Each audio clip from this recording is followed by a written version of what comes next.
Olá, meus irmãos. Olá, queridos casais da União de Casais da Igreja Batista do Parque São Basílio.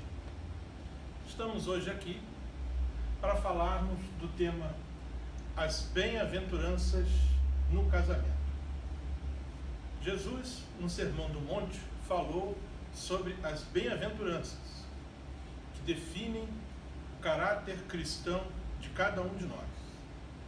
Aqui, nessa adaptação, falaremos das bem-aventuranças aplicadas ao casamento. Vamos lá? Primeira bem-aventurança. Bem-aventurado é o casal onde marido e mulher continuam a demonstrar carinho e cuidado um com o outro e desfrutam dos bons momentos que a vida a dois proporciona, mesmo depois que a empolgação dos primeiros anos de casamento passou. Acho que cada um de nós nos lembramos do nosso namoro, quando conhecemos as nossas esposas. Vocês hoje, esposas, quando conheceram seus atuais maridos.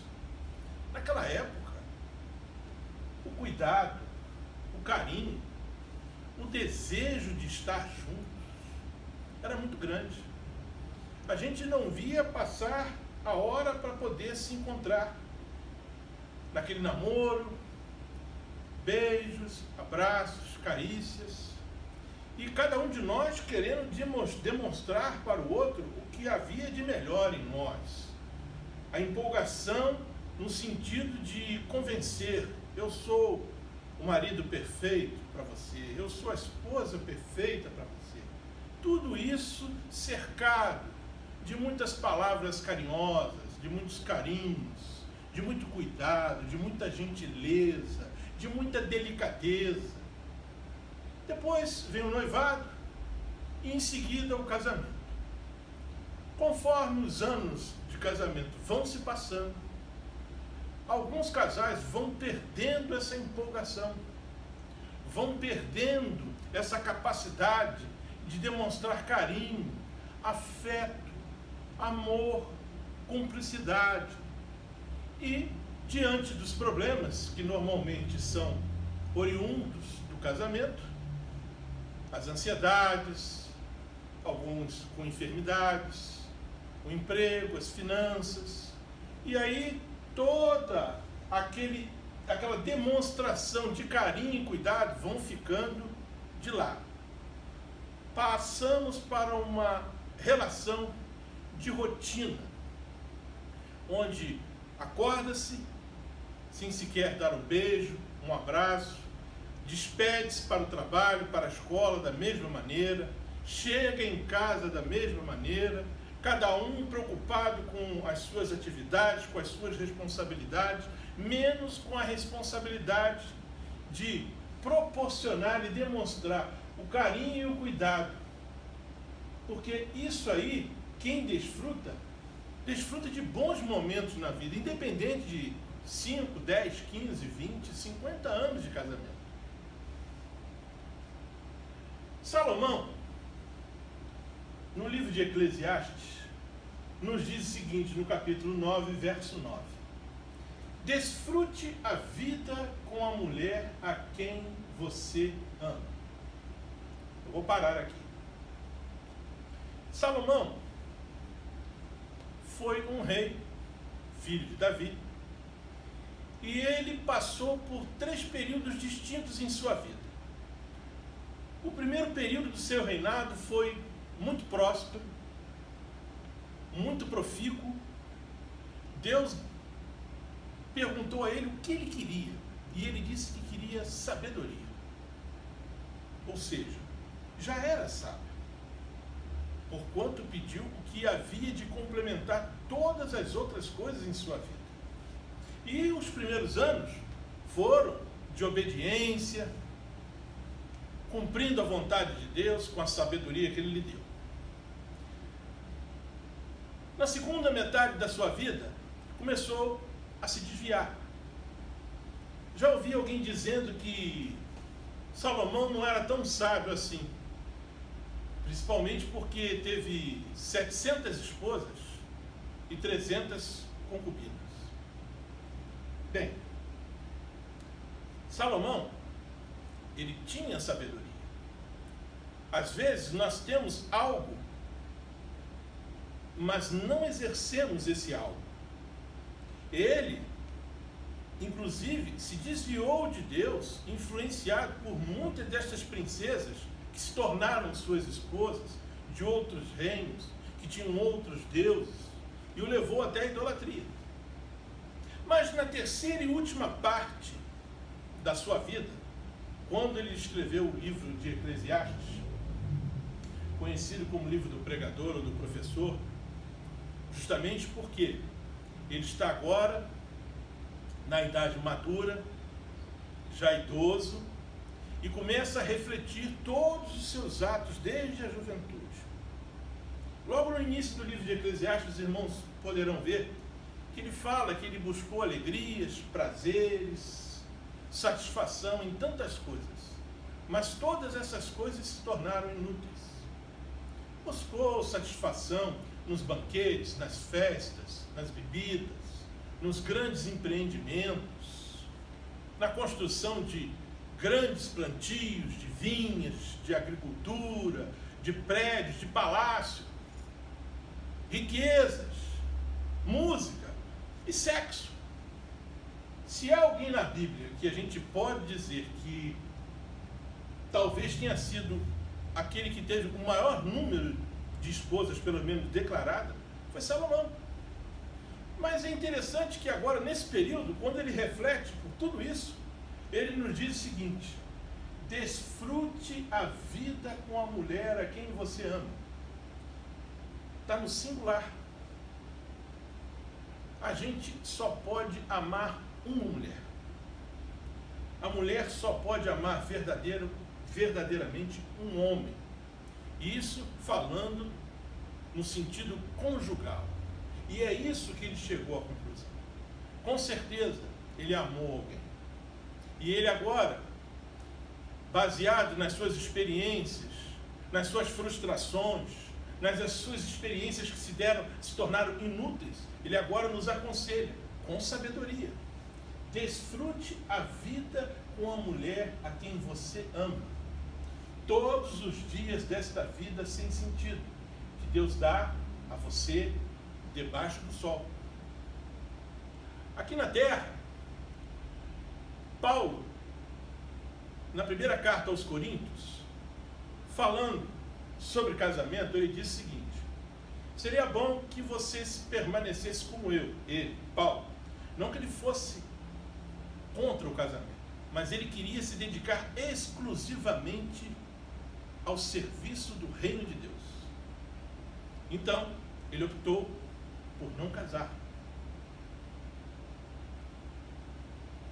No caso, Paulo falou: agora, quem desejar casar, que assuma as suas responsabilidades de cuidar, de tratar, de dar atenção à sua esposa e ao seu esposo.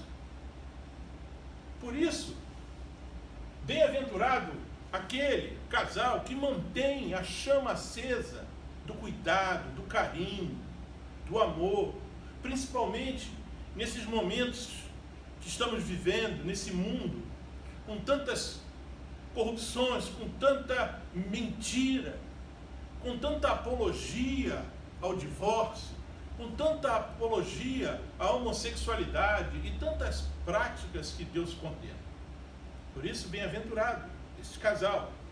Desfrute a vida com a mulher a quem você ama, porque essa é a sua recompensa na vida pelo seu árduo trabalho debaixo do sol. Pensem nisso, meus irmãos. Nós nascemos, crescemos, nos casamos, temos filhos, os filhos vão embora. Quem fica é a esposa, marido e mulher. É preciso que marido e mulher mantenham o cuidado um com o outro, para que eles possam continuar felizes até que a morte os separe. Porque aqui nesse mundo onde jaz o maligno, onde o príncipe das trevas reina, não nos pertence. Enquanto isso, você, marido, continue ao lado da sua auxiliadora fiel. Você, esposa, continue ao lado do seu marido, juntos, caminhando, com carinho, com amor, com beijinhos, com abraços, com afagos, demonstrando o cuidado que têm os dois um pelo outro. A segunda bem-aventurança: bem-aventurado é o casal que valoriza o romantismo e o demonstra com palavras de elogio, de incentivo, de valorização, e onde o marido e a esposa se preocupam em proporcionar satisfação sexual mútua. Esta é uma bem-aventurança muito importante. Às vezes a gente atrela o romantismo a dar presentes, a compor uma música para a esposa, para a namorada, para a noiva, a cantar, fazer uma serenata, a trazer sempre bombons, flores, o último romântico. Mas, meus irmãos, muito mais que o romantismo possa expressar é através das ações, das palavras. Não adianta alguém que está sempre presenteando, alguém que está sempre trazendo flores para você, e no momento seguinte trata mal, usa de grosseria, usa de críticas. Portanto, o romantismo a gente demonstra com palavras de elogio, procurando identificar o que há de melhor no seu cônjuge, e não exaltar ou apontar o dedo para aquilo que há de ruim, porque nós somos imperfeitos. Palavras de incentivo, quando algum projeto é iniciado. Apoiar, valorizar. Não há nada melhor do que nos sentirmos valorizados. E para um homem e para uma mulher, nada mais importante que ser valorizado pelo seu cônjuge. E a esposa e o marido se preocuparem com a satisfação sexual mútua. Deus criou o sexo para o prazer a dois. Foi um presente que Deus nos deu. Alguns tratam o sexo como coisa mundana, como coisa imunda. Estes que assim pensam estão equivocados. O sexo foi criado por Deus para o prazer do homem, para o prazer da mulher e para a procriação de forma digna, para uma hereditariedade digna, para uma geração digna. Lá está Salomão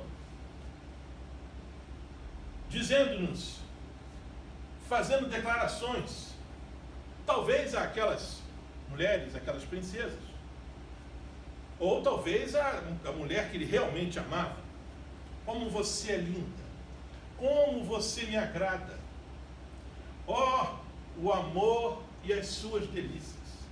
Quando é que você, a última vez que você falou isso para sua esposa, ou que a sua esposa falou isso para você? É muito bom ser elogiado, ser valorizado. O seu braço esquerdo esteja debaixo da minha cabeça e o seu braço direito me abrace.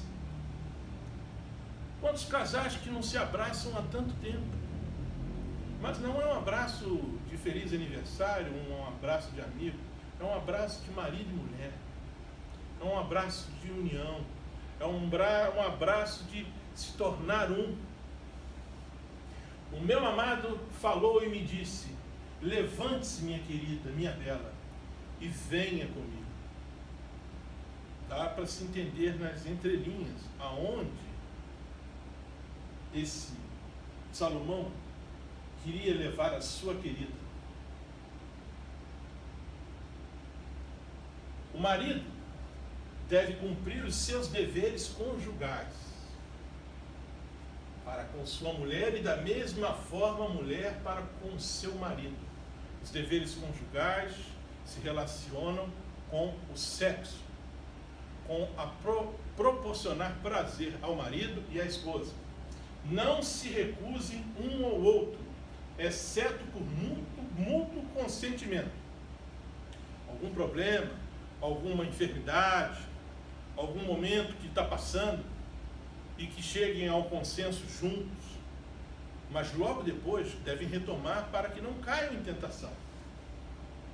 O meu amado é meu e eu sou dele. Cantares 2,16. Bem-aventurados os casais românticos e que dão prazer um ao outro através do sexo criado por Deus. Bem-aventurado é o casal onde marido e mulher têm senso de humor apurado e constante, pois esse atributo minimiza e amortece os impactos causados pelas aflições e por situações difíceis e inesperadas.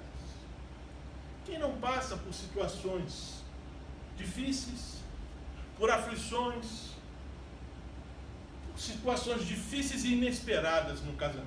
Todos nós passamos. Existe um ditado que diz que rir é o melhor remédio. Em que pesem a gravidade daquilo que está acontecendo, não estou aqui recomendando aos irmãos que fiquem fazendo piadas ou sorrindo de situações que não são agradáveis. Estamos falando aqui da atitude de como enfrentá-la.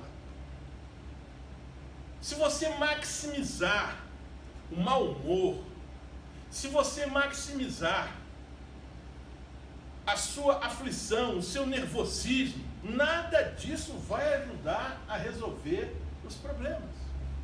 Pelo contrário, o casamento, ele é composto por pessoas guerreiras, determinadas, que não se abatem, que tropeçam, caem, levantam, consertam.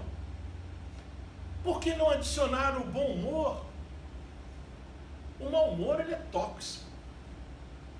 Há pessoas que nada, em nenhuma circunstância, por melhor que pareça aos olhos de todos que estão à sua volta, e ele está de mau humor. Cuidado. Existe um transtorno depressivo de mau humor que é classificado como doença. O nome dessa doença é distimia.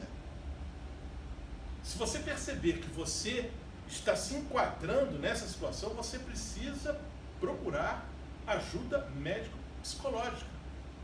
Um problema sério. Porque nada está bom, nunca há motivo para sorrir, nada é engraçado, nada faz você rir. Tudo é motivo para reclamação, para cara feia. Lembra de Jesus? Jesus disse o seguinte: no mundo tereis aflições. Deixa eu devagar.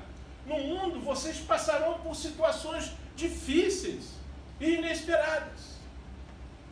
Mas tenham um bom ânimo. Por que não dizer? E bom humor. Porque o bom humor, ele minimiza e amortece os impactos inevitáveis de problemas inesperados. Olha o que a palavra de Deus nos diz. Provérbios 15:15. Lá vem Salomão. Todos os dias são difíceis para os que estão aflitos. Não é verdade? Tem pessoas que são aflitas e ansiosas naturalmente. Acordam ansiosas, aflitas, permanecem todo dia aflita, dorme, se é que consegue, aflita. Tem pesadelo com as aflições. Essas pessoas, todos os dias delas são difíceis. Não há um dia legal para você descontrair, para você sorrir. Mas a vida, ela é sempre agradável para as pessoas que têm coração alegre. O coração alegre aformoseia o rosto. O coração alegre é bom remédio para o corpo. Mas a tristeza, o mau humor na alma acaba com a saúde do homem e da mulher. Bem-aventurado os casais que enfrentam as suas adversidades com bom humor. Bem-aventurado é o casal que diariamente retira do relacionamento conjugal qualquer atitude, por menor que seja, que cause desarmonia ou desajuste no casamento, evitando que pequenas fagulhas se transformem em grandes incêndios. O assunto da moda agora é incêndio no Pantanal, incêndio na Amazônia, incêndio no mundo inteiro. Tenho certeza de uma coisa: quando os irmãos veem aquela área toda ardendo em chama, aquilo não aparece do nada. Começa com uma fagulha, começa com um ponto. Quando um casal vigia, ora e está atento a qualquer problema, por menor que seja, ele trata o problema, evitando que ele se avolume, se encorpe, aumente e se torne um grande incêndio. Às vezes, não sei se aquelas pessoas que já tiveram a curiosidade para olhar no alto de alguns morros, passam algumas linhas de transmissão. Essas linhas de transmissão, elas conduzem blocos de energia elétrica em extra alta tensão. Elas estão suportadas em torres. Como o relevo de muitas regiões, principalmente regiões serranas, região de Angra, passam por serras, é preciso que a fiscalização técnica perceba qualquer tipo de erosão, por menor que seja, para que ela seja tratada. Porque se ela for aumentando, ela pode abalar a estrutura, pode causar um ponto fraco, onde aquela estrutura está fundeada, e fazer com que, em períodos de chuvas mais longos, que aquela torre venha abaixo. No casamento também é assim. Uma pequena erosão, uma pequena fagulha. Bem-aventurado o casal que a percebe enquanto ela é pequena, trata e elimina. Salomão, lá no livro de Cantares, tem um versículo, capítulo 2, verso 15, interessante. Ele diz assim: apanhem para nós as raposas. Está dando ordem para alguém para que apanhem as raposas, as raposinhas que estragam as vinhas, pois as nossas vinhas estão floridas. Às vezes o relacionamento está tão bom, está tudo perfeito, dia após dia. De repente vem uma raposinha. Essa raposinha, se não for retirada, se não for apanhada, se não for eliminada da nossa vida, ela vai causar estrago, porque as vinhas estão floridas, nosso casamento está florido, mas o inimigo ele está buscando brechas. E quando a gente dá a brecha, e se a raposinha entrar, ela pode causar sérios estragos, pode estragar as vinhas, podem estragar o bem-estar do seu casamento. Por isso, evite as controvérsias tolas e inúteis. Está mais que provado. 80% das discussões entre casamentos são sobre coisas tolas e inúteis.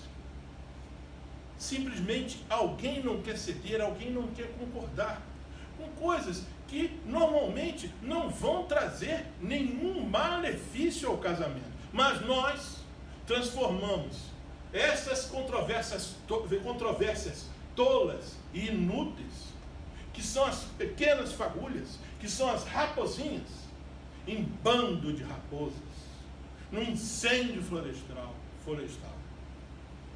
Pois você sabe que acabam em brigas. Brigar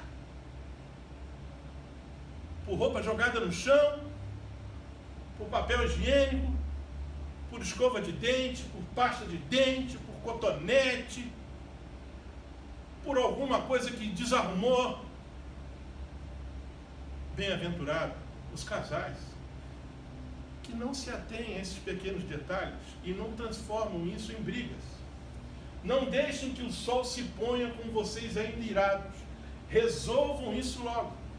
O que acontecer, para, senta, conversa, com palavras doces, com amabilidade, não com grosseria, nem com gritaria. Resolvam, meus irmãos. Você, marido, você, esposa, precisa ter essa bem-aventurança no seu casamento, se ainda não tem. Bem-aventurado é o casal que cultiva o temor a Deus e que por isso anda nos seus caminhos, valorizando o trabalho honesto, porque procedendo assim, toda a sua família será abençoada. Bem-aventurado é o casal que cultiva, que busca o temor a Deus e que anda nos seus caminhos. Muitas pessoas dizem que temem a Deus. Isso me faz lembrar das crianças pequenas, principalmente aquelas que já receberam algum tipo de castigo ou um tipo de corretivo. Quando o pai ou a mãe chegam e percebem que aquilo que está sendo feito não é aquilo que deveria ser feito, elas ficam atemorizadas, têm temor, com medo da reprimenda, com medo do castigo, com medo da vara, mas logo em seguida estão fazendo a mesma coisa. Por isso não basta apenas cultivar o temor a Deus, é preciso andar nos seus caminhos. Porque quando você faz isso, a felicidade, a paz, a prosperidade vai se instalar no seu lar. Bem-aventurado aquele que teme ao Senhor e anda nos seus caminhos.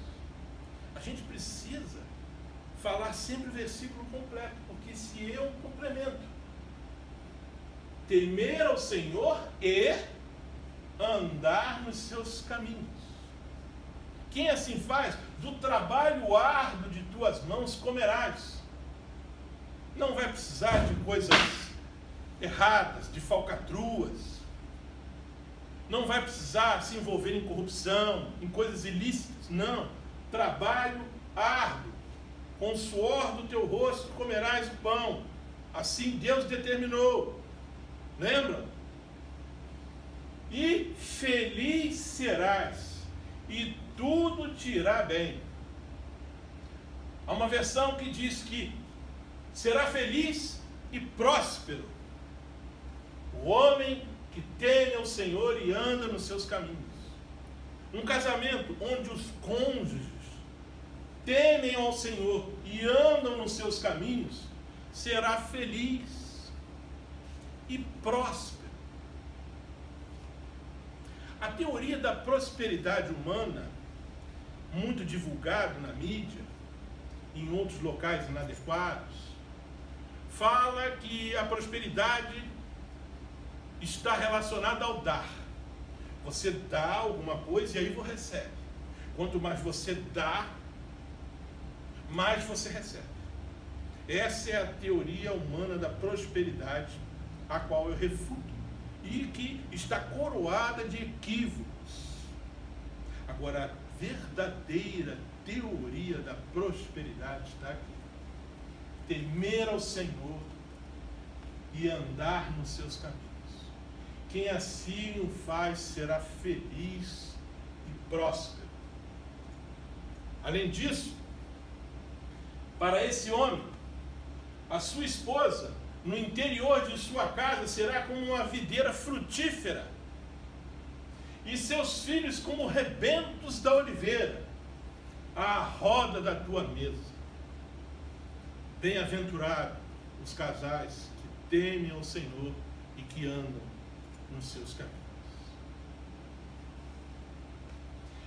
Bem-aventurado é o casal que nas suas orações se lembra de agradecer a Deus em todas as circunstâncias e que diariamente,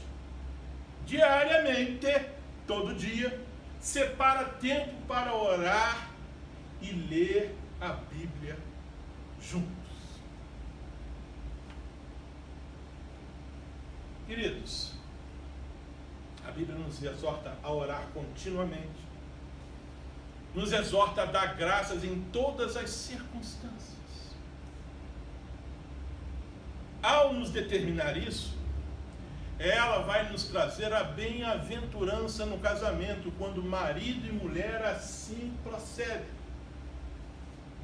E que separam tempo para orar e ler a Bíblia juntos. Talvez você esteja aí dizendo, não, aqui nós lemos a Bíblia, nós oramos. Eu pergunto, juntos? Há uma diferença, meu irmão. Deixa eu compartilhar uma experiência com os irmãos. Talvez mais de 20 anos atrás, quando o curso de noivos era ministrado aqui na nossa igreja, não nesse formato, mas no formato em que o pastor Valdemir havia idealizado, onde o livro base era até antes de dizer sim, antes de você casar. E o pastor tratava das questões espirituais relacionadas ao casamento.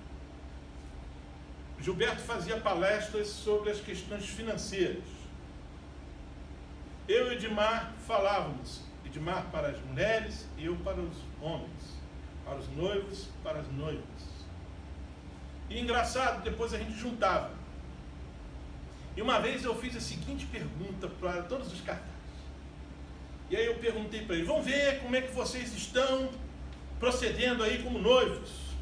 Está tudo bem? Vou fazer algumas perguntas que são muito importantes para que vocês possam continuar bem depois do casamento. Tudo bem? Tudo bem. Qual é o casal aqui que gosta de passear juntos? Nossa, todo mundo levantando a mão. Todo mundo bonito na fita. Qual os casais aqui que gostam de fazer compras juntos? Ir ao shopping juntos? Ir ao cinema? A um circo? A um parque de diversões? Quais os casais que têm orado juntos?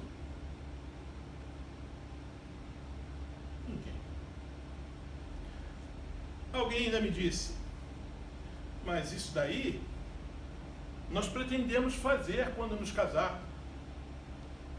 E eu tive que ser um pouco incisivo, dizendo, aquilo que a gente não faz normalmente antes do casamento, depois continua não fazendo. Meus irmãos, marido e mulher que oram juntos, demonstram uma característica excepcional de intimidade espiritual entre eles e de comunhão com Deus. Uma esposa que se ajoelha junto com o marido e que ouve o marido intercedendo por ela, por sua saúde, por seu trabalho, por sua maternidade, por seus afazeres, por seus projetos. Um marido que ouve ali do lado a esposa orando da mesma forma. Isso significa dizer que esse casal está se desnudando um diante do outro. Não há nada encoberto, não há mentiras. As aflições de um estão sendo repassadas para o outro e vice-versa. As ansiedades, as dificuldades. Os pedidos estão sendo feitos e ali não estão apenas dois. Deus está ali presente, ouvindo. Quero dizer para você que essa atitude é uma reprodução do que havia antes do pecado, onde Adão e Eva estavam nus perante Deus e não se envergonhavam. Por isso, bem-aventurado o casal que ora junto, o casal que lê e estuda a Bíblia junto, o casal que agradece as bênçãos recebidas, porque nós não merecemos nada, mas ainda assim Deus tem nos abençoado.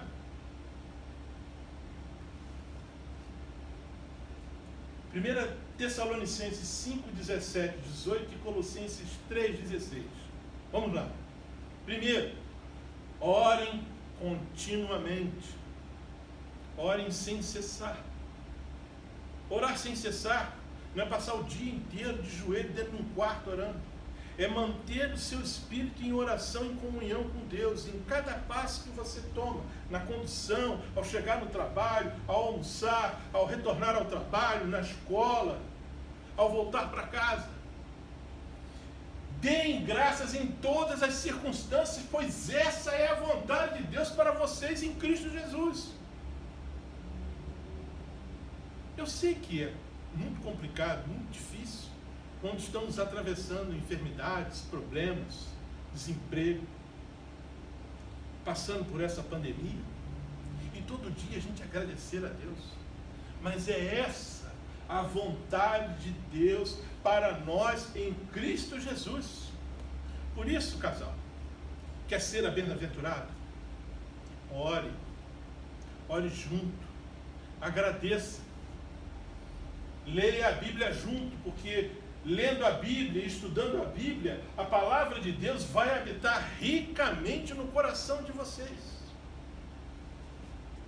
E quando a palavra de Deus habita ricamente no nosso coração, não há lugar para reclamação, para murmuração, para senões. Pelo contrário, ali só há cânticos de salmos, de hinos, de louvores espirituais, com gratidão a Deus em seus corações. Queridos, falamos recentemente sobre esse assunto, mas um casal que usa dinheiro sabiamente, ele é bem-aventurado. Que não gasta o dinheiro em futilidades, ele é bem-aventurado.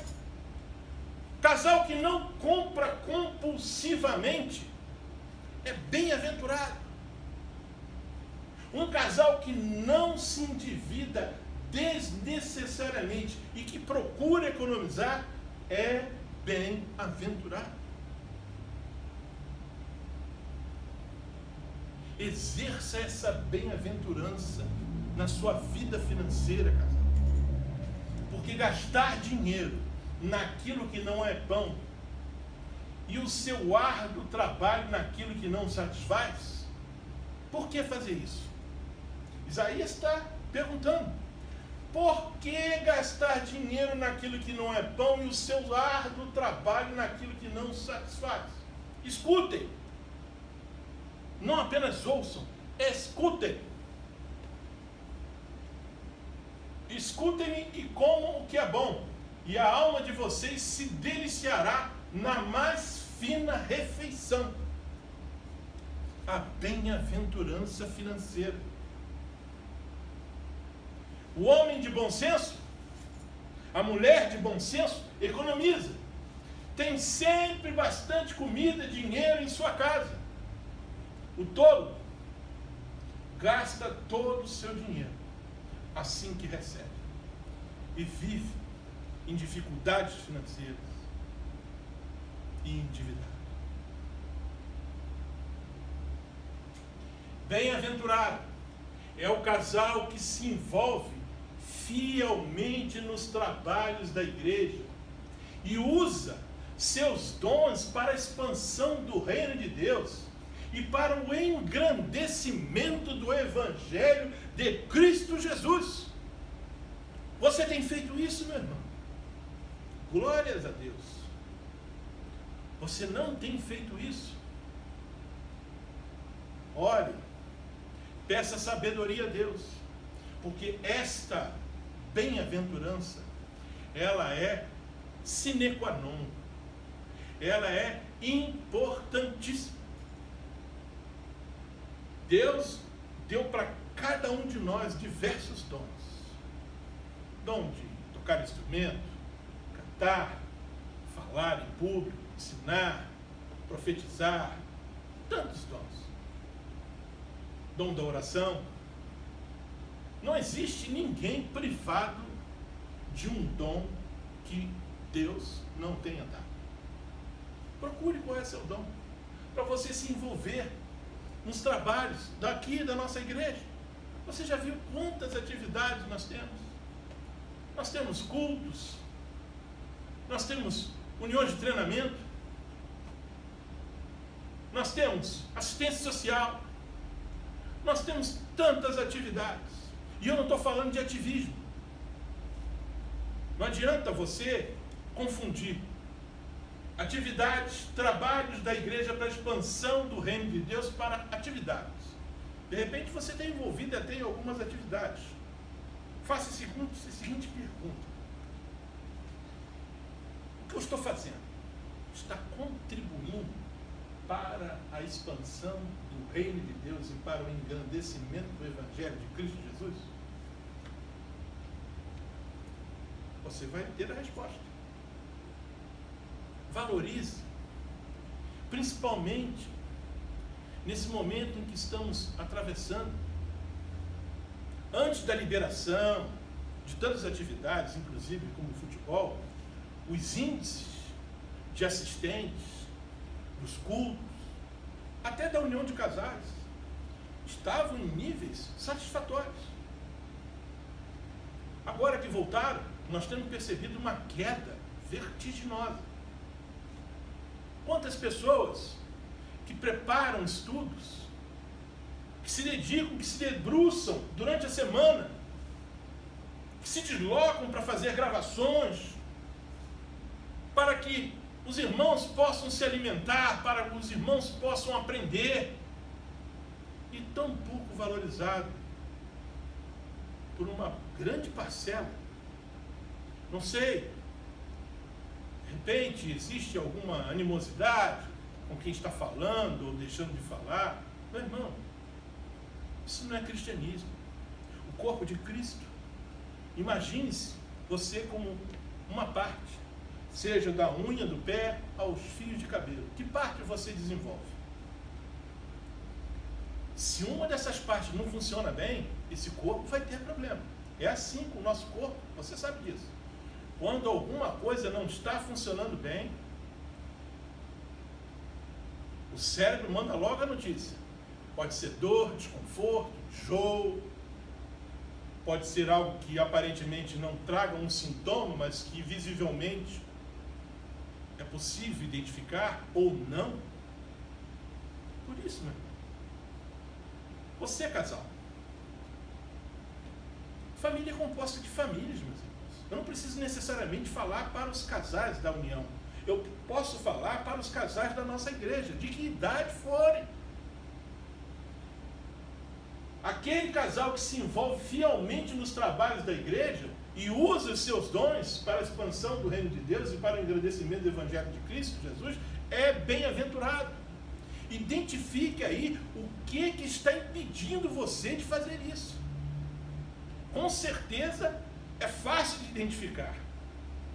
Você está priorizando talvez alguma coisa que não é a expansão, o engrandecimento do Evangelho de Cristo, não é o aprendizado da palavra de Deus, não é o fortalecimento do relacionamento conjugal, não é o fortalecimento espiritual dos adolescentes, dos jovens, das crianças. Tantos pais, tantas crianças, tão poucas participações, sempre as mesmas. Eu assisto sempre o culto infantil. Quantas crianças poderiam estar participando? Mas são crianças. Se ela não está participando, a responsabilidade é sua, pai. A responsabilidade é sua. Busquem a Deus enquanto se pode achar.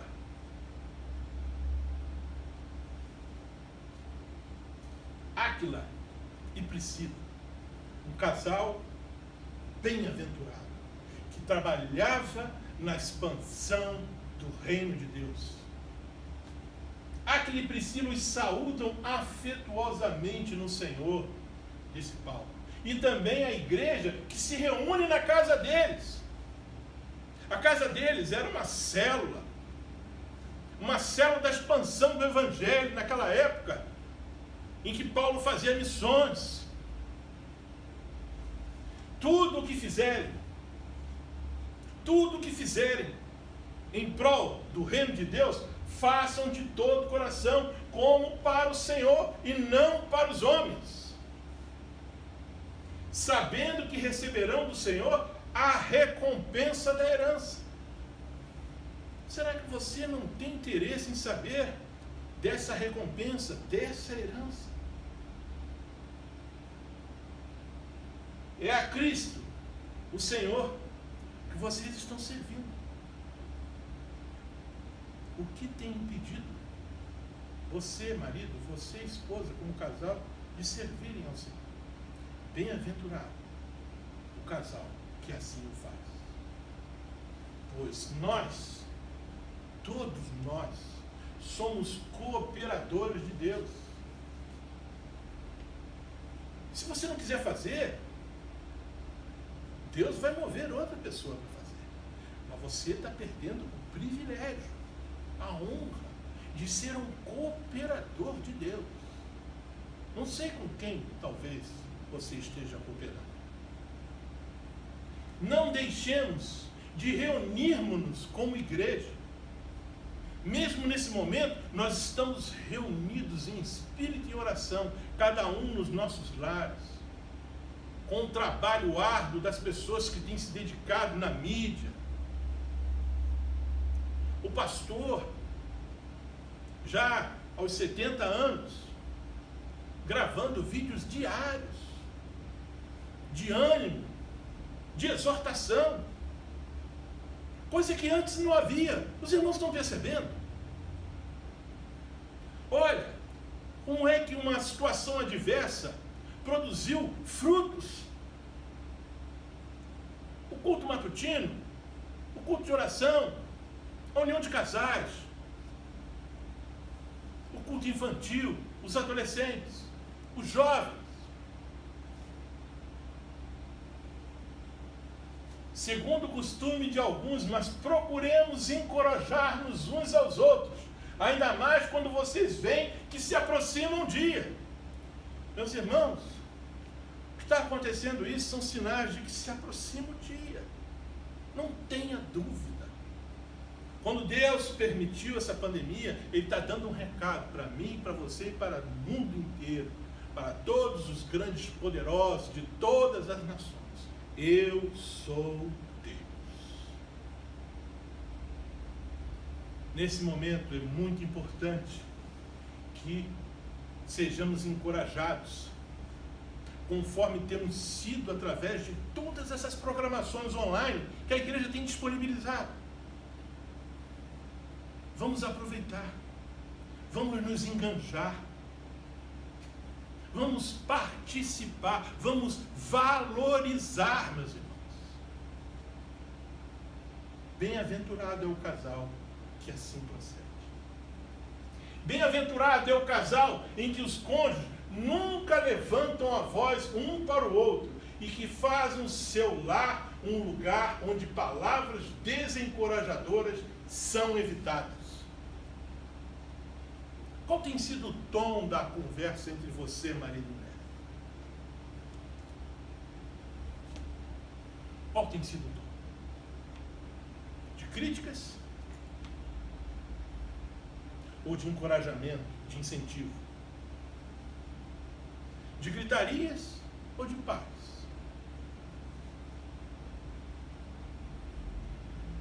De raiva ou de paciência?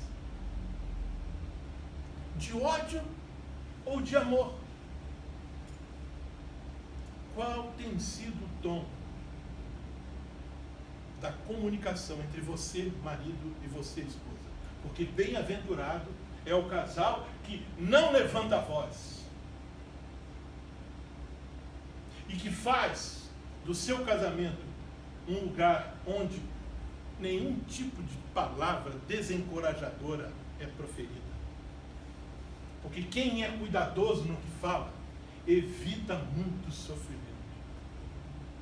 Maridos sofrendo, esposas sofrendo por conta da falta do cuidado naquilo que falam entre si. Por isso, o seu falar seja sempre agradável, para que saibam como responder a cada um. O que você diz pode salvar ou destruir uma vida, portanto, use bem as suas palavras e você será recompensado.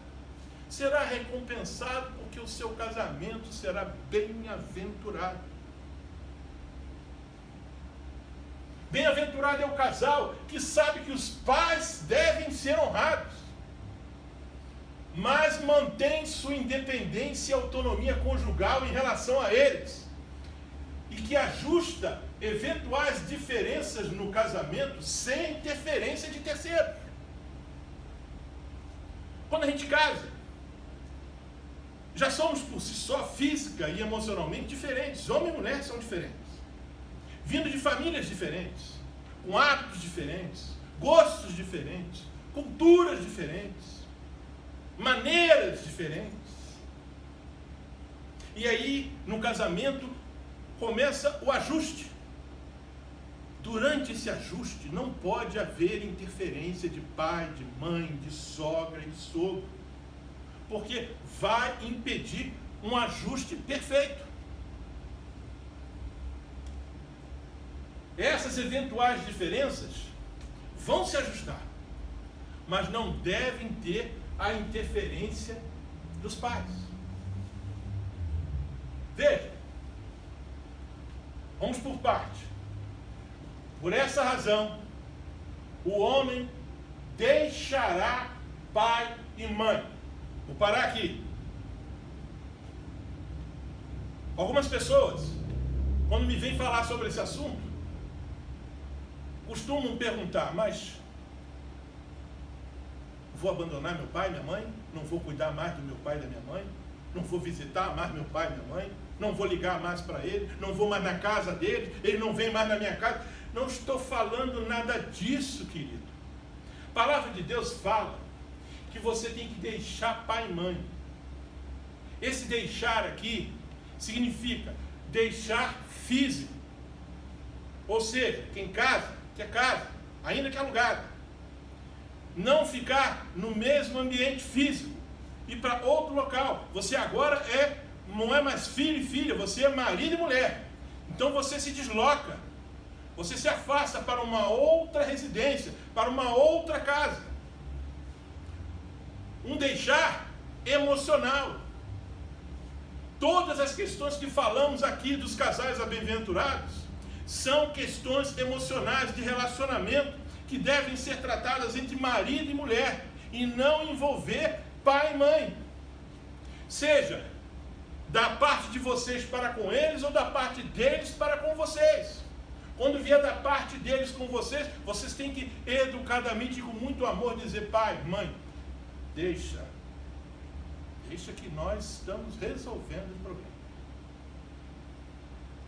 A gente pode ouvir conselhos, a gente pode até pedir conselhos, em comum acordo, marido e mulher. O que não pode é marido e mulher acertam uma coisa, o marido vai dormir, aí a mulher liga para a mãe para contar as decisões que tomaram, e aí a mãe e o pai: não façam isso, vai acontecer isso, vai acontecer aquilo, não. No dia seguinte, quando o marido acorda, o que foi consensado não existe mais, porque houve uma interferência de terceiro. Isso é extremamente prejudicial. Ainda que talvez você passe por algumas dificuldades, alguns erros, você vai aprender sozinho com eles. Eles aprenderam também. Está na hora de vocês aprenderem. Esse deixará pai e mãe também é um deixar financeiro, de caminhar com as próprias pernas, de parar de pedir ajuda financeira para pagar conta, para comprar alguma coisa.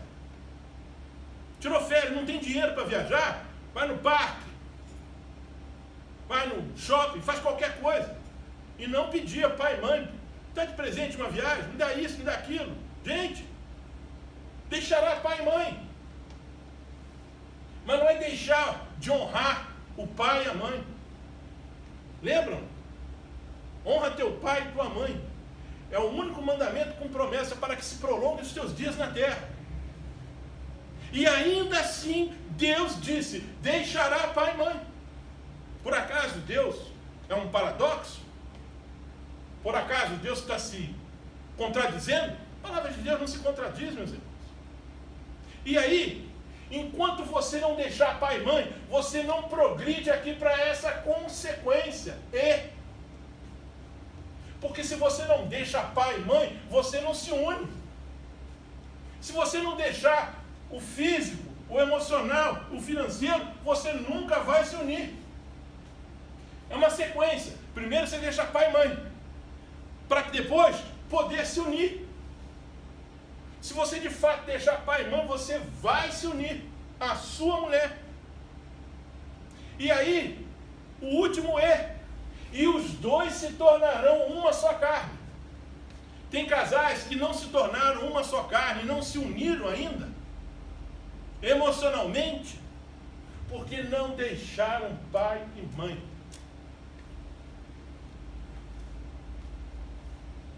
Normalmente nesse slide eu apresento sempre um texto bíblico. Pela primeira vez eu vou abrir uma exceção e vou colocar uma frase da minha autoria. Uma frase até forte, mas que eu vou tentar explicar. Aqueles que não concordarem, me perdoem, meus irmãos. Um casamento feliz é feito de cônjuges que se divorciaram dos pais. Esse aqui sou eu, os irmãos sabem muito bem. Os irmãos sabem o que acontece no divórcio, né? O marido vai para um lado, a mulher vai para o outro lado, às vezes constitui outras famílias. Mas na grande maioria das vezes, esses casais, até mesmo quando têm filhos, precisam se comunicar. Precisam, se o filho está com prestar um auxílio, ajudar. Às vezes até que se tornam bons amigos e até melhores amigos do que eram antes do casamento. É um paradoxo, né? Mas é verdade. O que eu quero dizer é o seguinte: você precisa se divorciar do seu pai e da sua mãe. Você não tem que deixar de honrar, de cuidar deles, de dar assistência a eles. Mas você tem que se divorciar. Esse casamento, pai e filho, mãe e filho, pai e filha, mãe e filha, tem que ser deixado. Você tem que se divorciar desse casamento para assumir agora o casamento com sua mulher. Entenderam? Bem-aventurado, meus irmãos, é o casal que procura usar o tempo com sabedoria. Todos nós sabemos que o tempo é a marca, é o compasso pelo qual todos nós passamos. O tempo passa, o tempo voa. Não é diferente para conosco. O bem-aventurado é o casal que usa esse tempo com sabedoria. De que maneira você, querido casal, tem usado esse tempo? Nós sabemos que temos atividades normais, acordar, dormir, higiene, alimentação, trabalho, escola. Não estou falando disso, não. Estou falando da administração do demais, daquilo que você pode administrar com sabedoria a seu favor. Você, casal, tem separado um tempo só para você e sua esposa? Mesmo com os filhos? Ou então deixa os filhos na sogra, no sogro, no pai e da mãe? Nessa hora pode. Chega lá e pede. Você não está fazendo nenhuma dependência física, emocional e financeira. É uma maneira, é uma exceção para você poder dar um passeio com a sua esposa. Até fazer uma pequena viagem. Só os dois. Você tem separado esse tempo de qualidade no teu casamento? Porque um casal bem-aventurado, quando faz isso, ele está usando esse tempo com sabedoria. Você tem usado tempo também para cuidar da tua saúde? Eu não sou um grande exemplo para falar sobre isso, mas eu tenho consciência da importância de cuidar da saúde. Para isso é preciso tempo. Você tem guardado esse tempo? Tem tido esse tempo? Usado ele com sabedoria? E os outros afazeres? Você tem usado até mesmo o tempo que você exerce no trabalho, na escola, ensinando teus filhos, com sabedoria? Diz a palavra de Deus: para tudo há uma ocasião certa. Tudo, sem exceção. Eclesiastes. Lembra? Salomão em Eclesiastes já estava na reflexão da velhice. Essas reflexões de Eclesiastes são muito importantes, porque ele já tinha passado por 2 períodos da vida errado e agora estava refletindo sobre isso. Para tudo há uma ocasião certa. Há um tempo certo para cada propósito aqui debaixo do céu na terra. Você está usando esse tempo com sabedoria? Como é que tem sido os teus dias? Davi pediu a Deus: ensina-nos a contar os nossos dias para que o nosso coração alcance sabedoria. Essa sabedoria vai fazer com que você use o tempo com sabedoria. Tudo que fizer durante o tempo que você, casal, estiver aqui, seja em palavras, em ações, façam em nome do Senhor Jesus. E você estará utilizando o seu tempo com sabedoria. Faça agora um retrospecto. Passe a fazer um retrospecto diariamente. Desde a hora que você acorda, casal, até a hora que você se deita para dormir. O que você fez, o que você falou, suas atitudes. Você pode com certeza dizer que tudo que você falou durante o dia, tudo que você fez em nome do Senhor Jesus? Porque nós somos embaixadores de Cristo. Os embaixadores, eles representam os governos, onde eles estão sediados como embaixada. Quando tem uma situação, ele é o porta-voz desse governo. Nós somos porta-voz de quem? De Jesus. Quando agimos, quando tomamos atitudes, quando falamos, quando fazemos alguma coisa, as pessoas conseguem ver Jesus nessas ações, nessas palavras, nessas atitudes? Você consegue? Porque se assim for, você está de acordo. Você está fazendo, usando o seu tempo para, seja em palavra ou em ação, fazer tudo em nome do Senhor Jesus. Bem-aventurado é o casal que honra o leito conjugal e cumpre com alegria seus votos matrimoniais através de uma vida inteira de fidelidade e respeito mútuo. Aquilo que nós prometemos no altar tem sido mantido, tem sido cumprido. Bem-aventurado é o casal que assim o faz. Tiago nos exorta, falando aos adúlteros, disse ele: vocês não sabem que a amizade com o mundo é inimizade com Deus? Os seus pés descem à morte, os seus passos firmam-se no inferno. Beba das águas da tua cisterna, das águas que brotam do seu próprio poço, da sua própria esposa, do seu próprio marido. Seja bendita a sua fonte, casal. Alegre-se com a esposa da sua juventude. É o melhor que a gente pode fazer na vida. Lembra o que Salomão falou lá em Eclesiastes 9:9?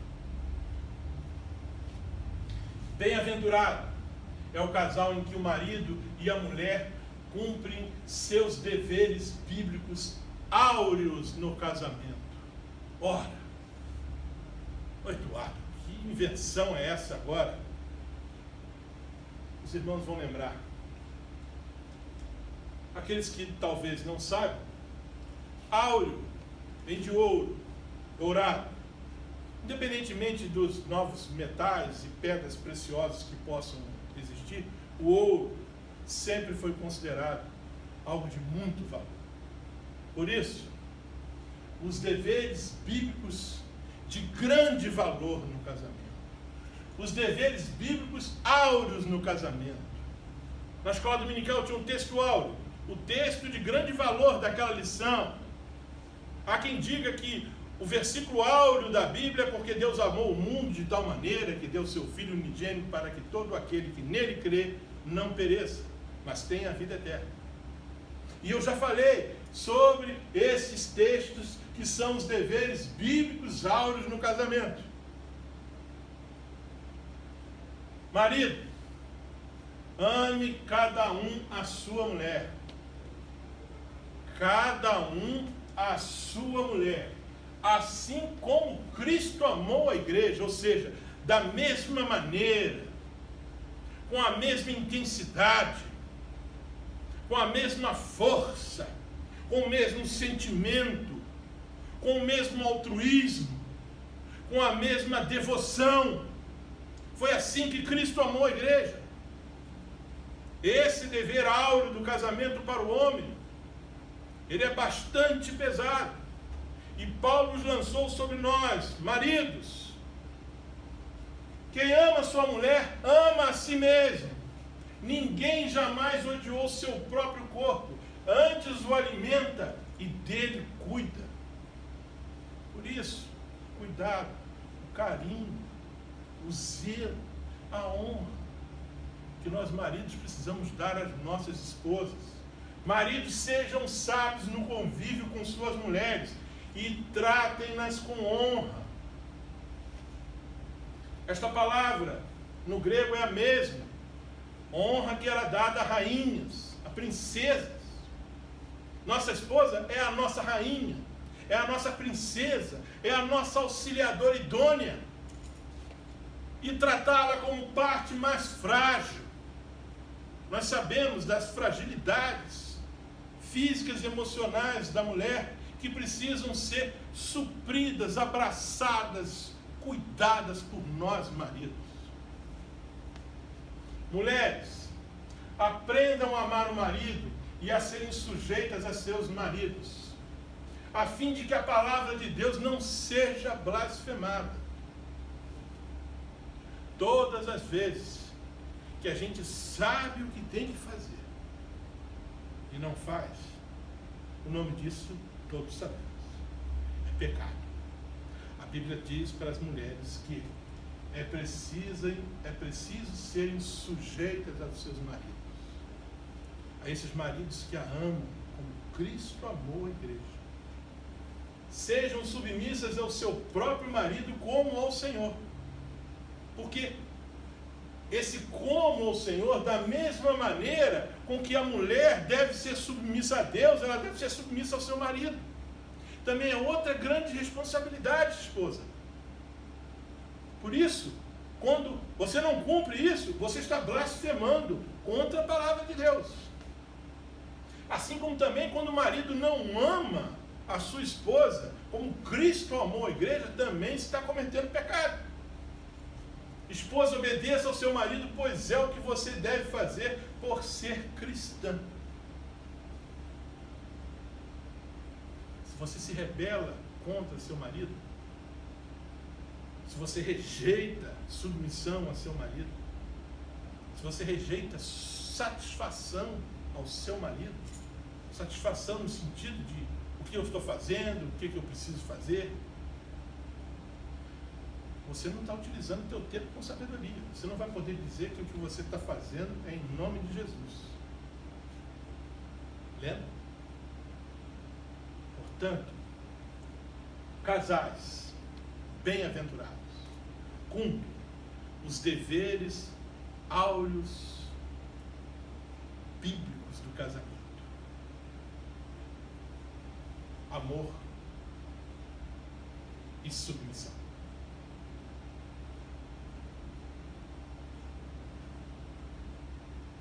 Muito tempo a gente não fala. Vamos repetir aí junto, você e eu.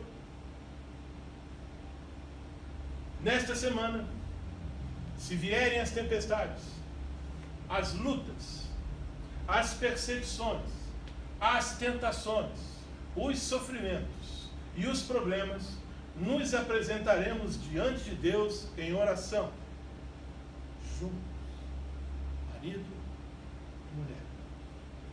E Ele nos dará a vitória. Que Deus a todos nós abençoe.